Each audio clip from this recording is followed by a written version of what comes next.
The Gospel according to Luke, chapter 15. Then drew near to him all the tax collectors and sinners to hear him. And the Pharisees and scribes murmured, saying, This man receives sinners and eats with them.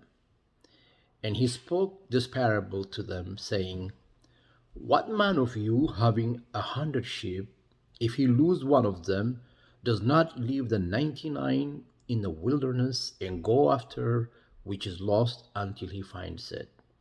And when he finds it, he lays it on his shoulder, rejoicing. And when he comes home, he calls together his friends and neighbors, saying to them, Rejoice with me, for I have found my sheep which was lost. I say to you, likewise joy shall be in heaven over one sinner that repenteth, than over 99 just persons which need not repentance. Either what woman having 10 pieces of silver, if she lose one piece, does not light a candle and sweep the house and seek diligently until she finds it?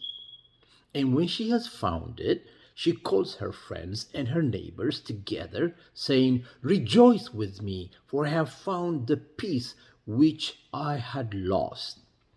Likewise, I say to you, there is joy in the presence of the angels of God over one sinner that repenteth. And he said, A certain man had 2 sons. And the younger of them said to his father, Father, give me the portion of goods that falls to me. And he divided unto them his living.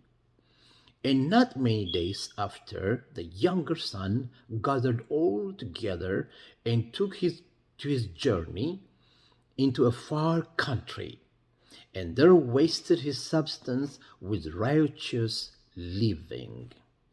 And when he had spent all there, arose a mighty famine in the land, and he began to be in want.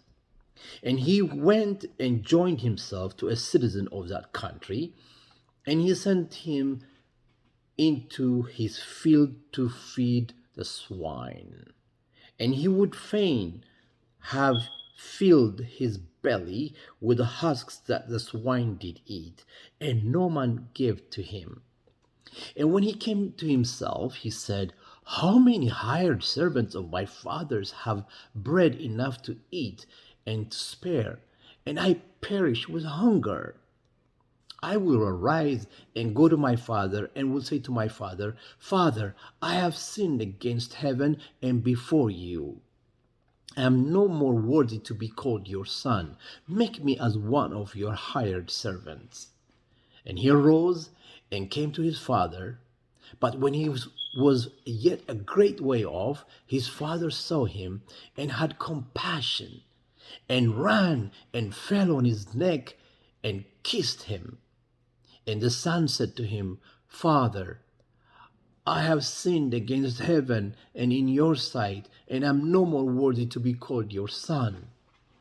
But the father said to his servants, Bring forth the best robe, and put it on him, and put a ring on his hand, and shoes on his feet.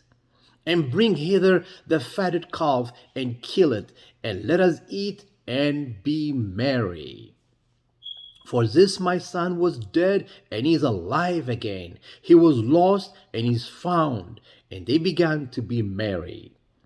Now his elder son was in the field, and as he came in drew nigh to the house, he heard music and dancing. And he called one of the servants and asked what these things meant. And he said to him, Your brother is come, and your father has killed the fatted calf, because he has received him safe and sound. And he was angry and would not go in. Therefore came his father out and entreated him. And he answered him, saying to his father, Lo, this many years do I serve you, neither transgressed I at any time your commandments, and yet you never gave me a kid that I might make merry with my friends. But as soon as your son was come, which has devoured your living with harlots, You have killed for him the fatted calf? And he said to him, Son, you are always with me, and all that I have is yours. It was nice to see that we should have rejoiced and be glad, for this your brother was dead and is alive again, and was lost and is found. It was nice that we should be merry and be glad, for this your brother was dead and is alive again, and was lost and he is found.